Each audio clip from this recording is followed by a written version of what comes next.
हो जाएगी। ये घर, ये कमरा, ये कपड़े, ये सामान सब तेरा है, वो अब फिर तेरा नहीं रहेगा। एक चीज आपने की होगी, देखी होगी, जैसे 1 महीना रह गया शादी का, बिटिया की शादी बाप करे, 15 दिन रह जाएं तो बाप इतना दौड़ेगा, इतना भागेगा, पता नहीं कहां से ताकत आती है। इतना भागेंगे, दौड़ेंगे, सब सामान इकट्ठा करेंगे, और जैसे ही बिटिया विदा हुई सबसे पहले बाप गिर जाता है। लोग पूछते भैया क्या बात है, हिसाब किताब करना, तो बाप हाथ जोड़ के कहता कि भैया हमसे 2 दिन बाद बात कर लेना। अब हमारे घर की लक्ष्मी गई, वो तो गई, मेरे हाथ पैर टूट गए। दादा, बिटिया की विदाई पे सब रोते हैं, सब, लेकिन एक ऐसा व्यक्ति रोता जिसे नहीं रोना चाहिए, और वो है बेटी का भाई। जब तक वो कुंवारी रहेगी रोज लड़ेगा, रोज मारेगा, रोज पीटेगा, मेरे लिए खाना बना, मेरे कपड़े धुल दे, मेरे कपड़ों पे प्रेस कर दे, वरना ऐसे घर में शादी करूंगा। सास रोज लड़ेगी, भाई रोज लड़ता है, लेकिन जब बहन विदा होती है ना तो सबसे ज्यादा भाई रोता है। एक भाई रोया बहन की विदाई पे, तो एक व्यक्ति ने पूछ लिया कि वैसे तो रोज लड़ता था, आज क्यों रो रहा है, अब तो बला टली घर की। तो जवाब दिया कि जितनी बार रोया हूं ना, जितनी बार लड़ा हूं, मैं अपनी तरफ से ही लड़ा हूं, और आज चिंता इस बात की है कि अगर घर आने में जरा भी लेट हो गया तो इसने 50 फोन कर दिए, कहाँ मर रहा है, अरे भोजन नहीं करना क्या, और जब तक मैं घर वापस नहीं आया तब तक इसने भोजन नहीं किया। आज से न तो कोई लड़ने वाला होगा और न ही कोई मनाने वाला होगा। आज हमारा दिल, हमारा कलेजा निकला जा रहा है। आज से कौन मनाएगा। मैं दोनों पूरे दिन लड़के, पूरी शाम निकल जाती थी, रात को लड़के ही सोते, लेकिन जब भी सोते थे ना तो एक साथ भोजन करके सोते थे। अरे चाहे बाप के 5 बेटियां 6 बेटियां क्यों न हो, लेकिन बाप ये कभी नहीं चाहता कि मेरी बेटी दुखी रहे। एक बाप अपनी बेटी की आंखों में आंसू शादी से पहले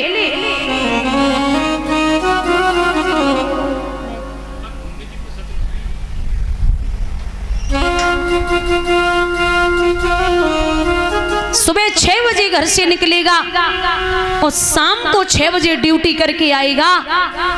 कहो तो ड्यूटी बढ़ा दे तो 10 बजे तक वापस आए। लोग पूछते भैया इतना कमा के कहाँ जाओगे, तो कहता भैया कमाने की बात नहीं है, बात बेटियों की है।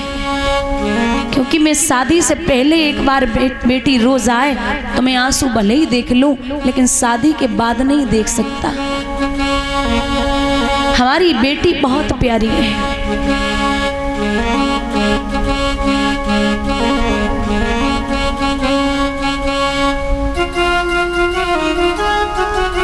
आज मैया एक बात और है माताओं, बिटिया की विदाई जैसे ही होती है वैसे ही नातेदार रिश्तेदार सब कहते हैं कि भैया मेरे घर पे भी काम है, मैं भी जा रहा हूँ। वहां ऐसा लगता कि कुछ बहुत गलत हो गया। बिटिया की विदा होने के बाद बहुत बुरा लगता है।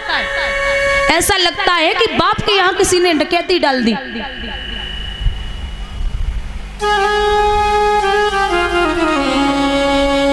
पिता बहुत बड़े दिल का होता है।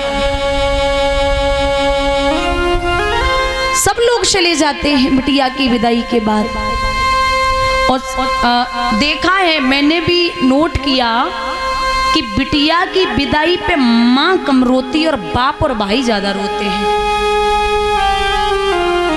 वो क्यों? वो इसलिए क्योंकि अगर माँ भी अपना आपा खो देगी और माँ जब ज्यादा रोएगी तो बाप और भाई को संभालने वाला कोई पैदा नहीं होगा। एक घर में ऐसा रहना चाहिए जो संभाल ले। आज माँ सुनैना समझा रही राजा जनक को कि महाराज आज बेटी जनक की अवध को चली, आज बेटी जनक की अवध को चली और माँ की ममता खरी की खड़ी रह गई।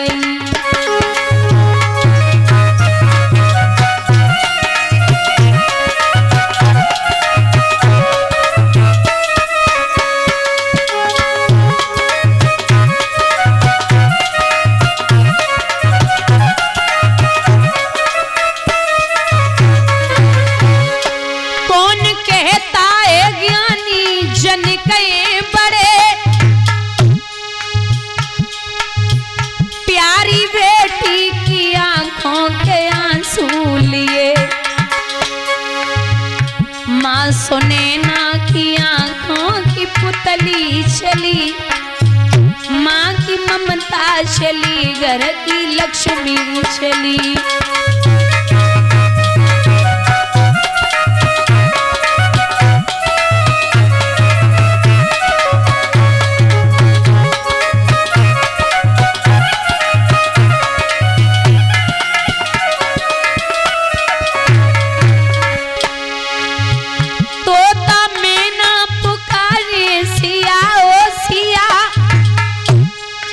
पिंजड़े में तूने क्यों हमको किया, आज उड़ जाते हम भी अवध की गली, आज उड़ जाते हम भी अवध की गली। माँ की ममता चली, घर की लक्ष्मी चली।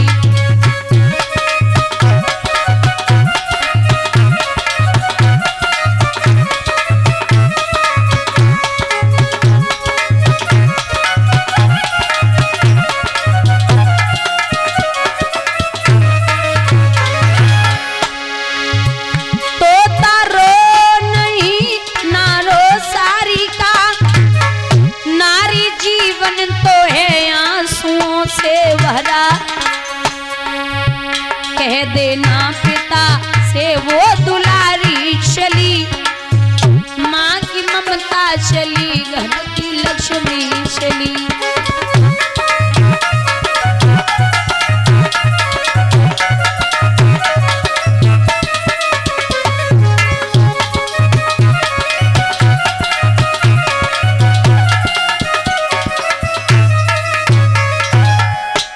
बंधुओं, जब विदा किया है बिटिया को अवध के लिए, राजा दशरथ पुत्र वधुओं को लेके आए।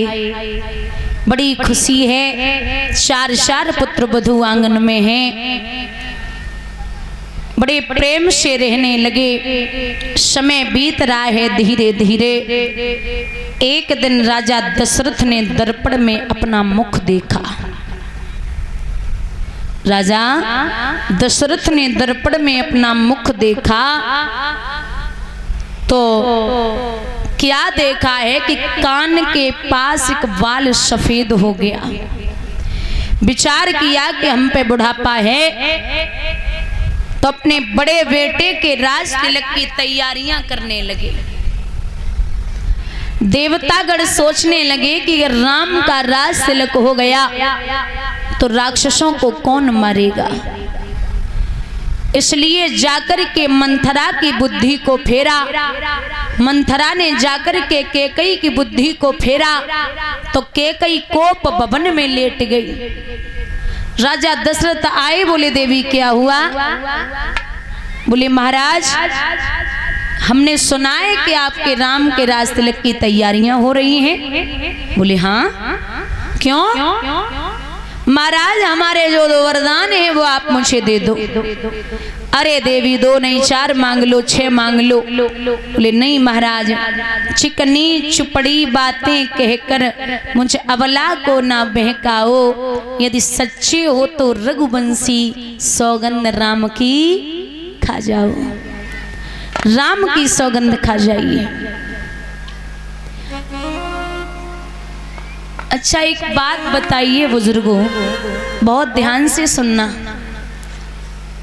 आज भी लोग यही कहते हैं कि कैकई की वजह से राम को वनवास हुआ था, लेकिन सत्यता ये है कि कैकई से ज्यादा राम को प्रेम करने वाला न तो था, न है, न कभी होगा। मैया कौशल्या भी इतना प्रेम राम को नहीं करती थी जितना मैया कैकई करती थी। जिस दिन से राम ने अवतार लिया बादन से, और जब तक शादी नहीं हो गई मैया कैकई के आंचल से लग के ही सोते थे।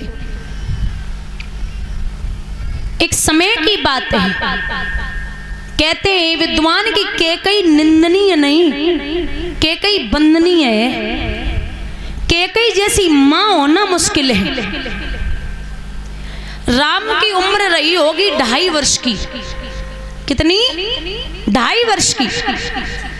तो पता नहीं कौशल्या को शाम को 8 बजे क्या सूझा, जाकर के कैकई के पास पहुंची, बोली अरे ओ कैकई, आज हमारा बड़ो दिल कर रहा है कि हम राम को अपने पास लिटाएं।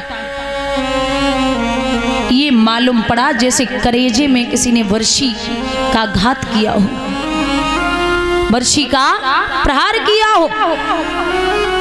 कैकई ने कहा अरे ओ बहना ले जाओ, अरे ओ दीदी आपका ही बेटा है, आप लिटा लो। राम को उठायो मैया कैकई ने और लेके अपने सेन कक्ष में पहुंची।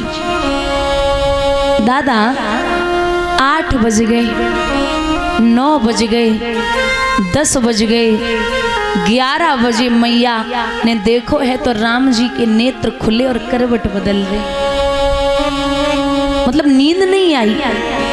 मैया कौशल्या ने पूछा राम क्या बात है, आप सोएंगे नहीं? नहीं मैया नींद नहीं आ रही। भूख लगी है? दूध चाहिए? नहीं माँ। अरे पानी चाहिए? नहीं माँ। फिर क्या चाहिए? कुछ नहीं माँ, सो जाऊंगा। 12, 1, 2 बज गए लेकिन राम जी को नींद नहीं आई। समझ गई मैया कौशल्या के जब बिना कैकई के सोए वालों नहीं। उठायो, अब इतना याद रखना, संतो रात्रि के 2 बजे मैया कैकई चारपाई के पाए को पकड़ के रोई रही। कैकई मैया सिसकियों की आवाज बाहर तक पहुंची। कुंदी खटखटाई कौशल्या ने, अरे ओ कैकई। हाँ बहना एकदम से उठी। क्या हुआ? अरे ये ले, ये तेरा राम नहीं सो रहा, इसे सुला। ये कैसे सोएगा? महाराज जैसे सर्प की मणि खो जाए और कहीं से मणि मिल जाए तो इतनी प्रसन्नता होती, वैसे लाला को चेहरा देख के मैया एकदम से टूटी, झपट के छाती से लगाई लियो। आजा राम। लिटाई के 10 मिनट तब हुए जब महाराज राम मैया कैकई की छाती से लग के सोए गए। राम जी जब सोए हैं तो माँ कैकई माथे पे चुम्बन करके बोली, अरे ओ बच्चा, नींद हमें तुम्हारे बिना एक पल ना आवे, ये तो 5 घंटे बाद आ पाए हो। कितना प्रेम होगा। राम जी 4 वर्ष के हुए, मैया राम जी को दाल भात खिला रही। राम जी के मुंह में 2 टुकड़े मैया कैकई ने दिए निवाले। राम ने 2 चक्कर लगाए और पीछे से मैया कैकई के नेत्र बंद किए। अब पूछा माँ बता मैं कौन हूं? माँ अपने बच्चे के शरीर की महक से बता सकती है कि ये मेरा बेटा है या नहीं है, स्पर्श से बता सकती है कि मेरा बेटा है या नहीं है। जान गई कि राम है, लेकिन फिर भी बातें बना के बोली, अरे ओ भरत, तू मुझे क्या समझता है कि मैं पहचानूंगी नहीं? हमें पता है कि तू मेरा बेटा भरत है। राम 4 चक्कर लगाए के सामने खड़े हैं गए और बोले मैया ये ले तू हार गई। आंखों में आंसू लेके मैया के कही बोली राम कि एक जन्म तो छोड़ दे, अगर तेरे लिए मैं 100 जन्मों हार जाऊं तो वो भी मंजूर है। बहुत प्रेम करती, बहुत ज्यादा लाला, अगर तू जान भी मांग ले वो भी दे दूं। राम बोले सोच ले मैया, जान तो बहुत दूर की बात है, कुछ ऐसा न मांग लूं जो तू आगे चल के तेरे नाम से भी लोग डरें और तुझे लोग बद्दुआएं दें। कोई भी माँ अपनी बेटी का नाम केकई न रखे। सोच ले मैया, कुछ ऐसा न मांग लूं। अरे मैया केकई ने जवाब दियो राम, जब तीनों लोगों का नाथ हमें केकई जैसी को माँ बोलता है तो फिर आगे नाम न रखा जाए तो फर्क नहीं पड़ता। दूसरी बात बोली राम जी ने, सोच ले मैया, ऐसा न हो कि तू विधवा हो जाए, मैं कुछ ऐसा न मांग लूं तू विधवा हो जाए। 2 मिनट के लिए चुप हो गई। अच्छा, औरत को सुहाग बड़ा प्यारा होता है। 2 मिनट चुप रही, फिर बोली कि लाला अगर तेरे लिए मैं विधवापन जीना, अगर मुझे विधवापन जीना पड़े तो मुझे मंजूर है, तू मांग ले। अब बताओ, जो माँ अपने बच्चे के लिए विधवा हो सकती है वाला वो कितना प्रेम करेगी। सोच ले मैया, ऐसा न हो कि तेरा भरत आगे चल के तुझे माँ बोलना बंद कर दे। फर्क नहीं पड़ता, तू माँ बोलता है बहुत बड़ी बात है। सोच लिया, तेरी सौगंध खाती हूँ लाला, तू जो मांगे वो मिलेगा। अब बताइए केकई निंदनीय है या वंदनीय है? कभी निंदनीय हो ही नहीं सकती। राम बोले माँ, जब मैं बड़ा हो जाऊं तेरी सहायता तू करेगी अपने पति की, 2 वरदानों की बात होगी। तो मेरी शादी विवाह होके आए तो तू 1 वरदान में अपने भरत के लिए राज तिलक और मेरे लिए 14 वर्षों का वनवास मांग लेना। जो जब बात सुनी सो मुंह की बलमैया गिर पड़ी। जवाब दियो लाला, तू हमारी जान मांग ले।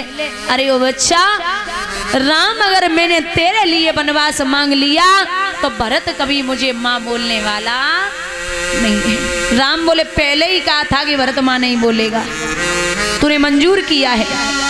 अरे लाला, अगर तेरी ये सुन ली कि तू वन को जा रहा है तो मेरे महाराज तुरंत मर जाएंगे, मैं विधवा हो जाऊंगी। राम बोले पहले ही कहा था कि विधवा हो सकती है। अरे लाला, अगर तू वन के लिए चला गया और मेरी वजह से मैंने कहा कि तू वन चला जा तो आने वाली पीढ़ियों में, आने वाले समय में कोई भी माँ अपनी बेटी का नाम केकई नहीं रखेगी। राम बोले ये भी पहले ही कहा था, सब पहले ही शर्तें रख ली, अम्मा आप पीछे नहीं हट सकती हो।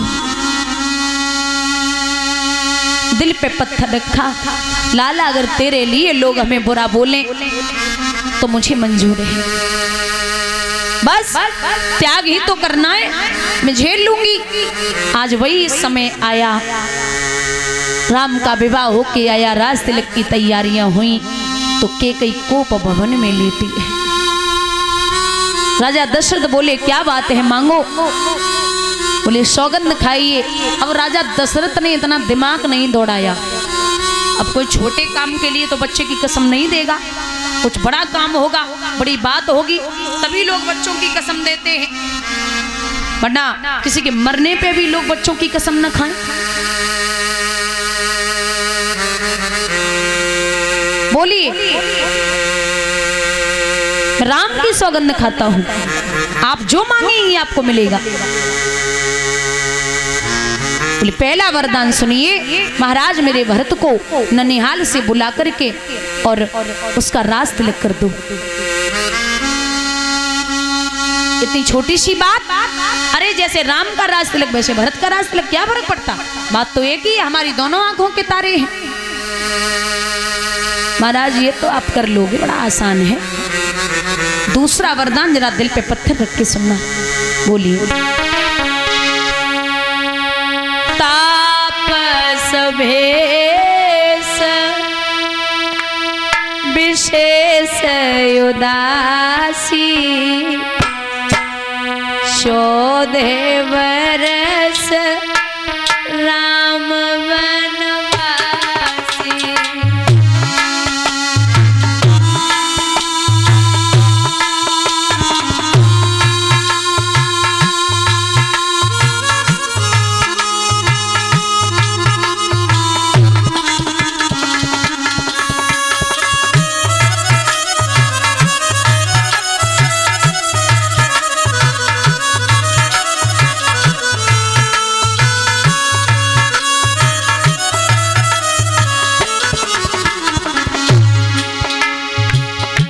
तापस भेष विशेष उदासी शोधे बरस राम वनवासी।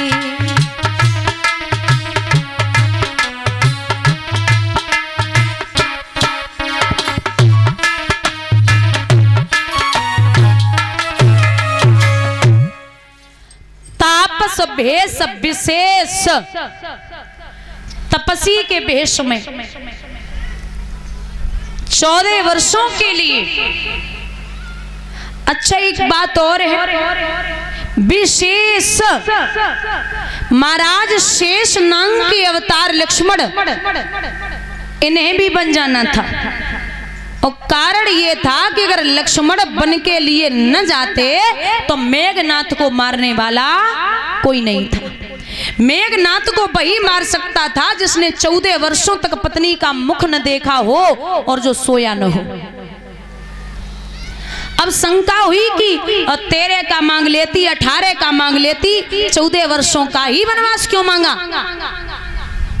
तो लिखा है कि रावण की मृत्यु के सिर्फ 14 वर्ष ही बाकी बचे थे। आई मौत छोड़े नहीं और रहो चाहे देश विदेश, बिना मौत मरियो नहीं चाहे बिचरो देश विदेश।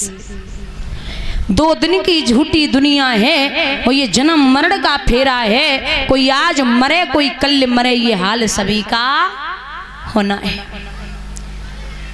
राजा दशरथ जमीन पे गिर पड़े हुए होश होके, देवी आप भले ही भरत के लिए राज तिलक मांग लेती, लेकिन मेरे राम को 14 वर्षों का वनवास। अरे राम तो आपको बहुत प्यारा था, फिर क्या हुआ? जवाब दो मैया कैकेयी ने कि प्रभु प्रात हो तो मुनि भेष धर, जो न राम बन जाए मोर मरण और अस जरन नप सोचो मन माहे। अगर सुबह होते ही राम बन के लिए नहीं गए तो जिस द्वार से राम नहीं निकलेंगे उसी द्वार से मेरी अर्थी निकलेगी, इतना याद रखना। राजा मैया को चेहरा देख रही कैकेयी का